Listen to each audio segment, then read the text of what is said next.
Learning, teaching through lifelong learning, which is we think is very important for you since all of you are studying Buheji, right?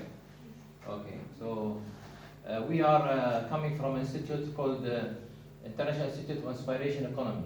It was established in Slovenia just about 1.5 year ago, or actually in August only, last year.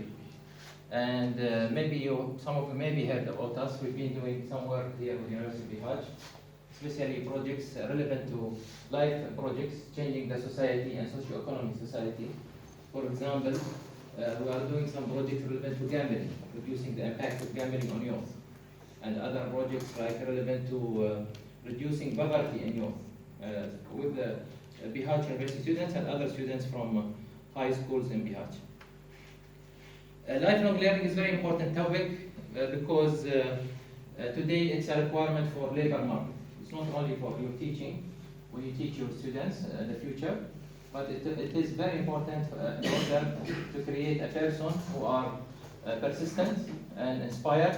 And even if these people are going to stay in Bosnia, I hope, or migrate, unfortunately, we know that you are having lots of high migration, and it's one of our projects, by the way, with the University of Buheji, is to mitigate the impact of migration, because migration now is a lot, especially in the northern part of Bosnia, and we're trying to do some project to show that there is lots of opportunities in Bosnia.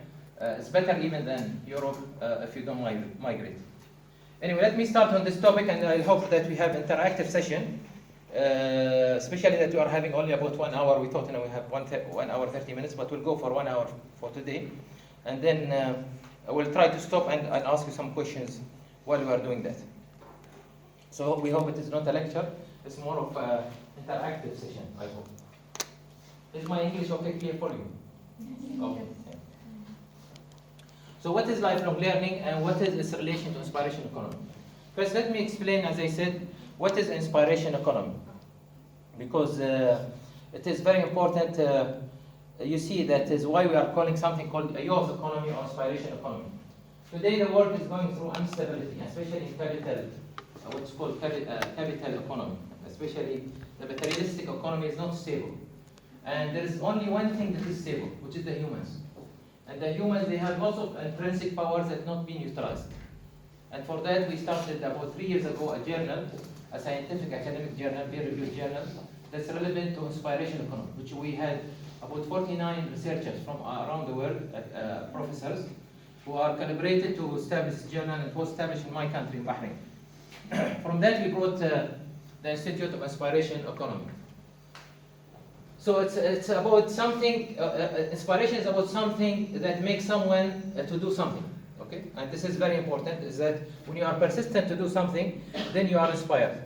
Inspiration is about an idea, and you want to create it, you want to find it, and you want to commercialize it, you want to make it a reality. So it is about ideas, not only ideas that come to us, but also putting it in reality. And inspiration is about an influence that we want to inspire or influence our societies or our communities. So inspiration is about these issues, and for that, if we use this inspiration, not only for us, but to reflect it to our community, to our students, then we are creating what we call inspiration currency. It is like even more important than the petrodollar of my country. We are countries of petrol, as you know, or even more important than your nature, which is the beautiful nature here, which is worth even better than the oil or other resources. And for that we say that if we manage during our teaching style to create something that triggers and excites the mind, the spirit, and the heart, then we are creating what we call inspiration economy. And this cannot be created unless we use tools, which is called lifelong learning tools. Okay? These lifelong learning tools, we should design our courses. You know, we are designing the course based on the students' needs and wants. We don't give the students, always my students, they tell me at the end of the course, you didn't give us what we wanted. You've given us what we needed. And this is very important for teachers today. We don't address what the student wants, okay? But what the student needs. And student needs is much more than just giving exams. Actually, in our classes, me and Dr. Dunya, we don't use closed book exam. We use what we call open book exams. How many of you have gone through open book exam? Okay.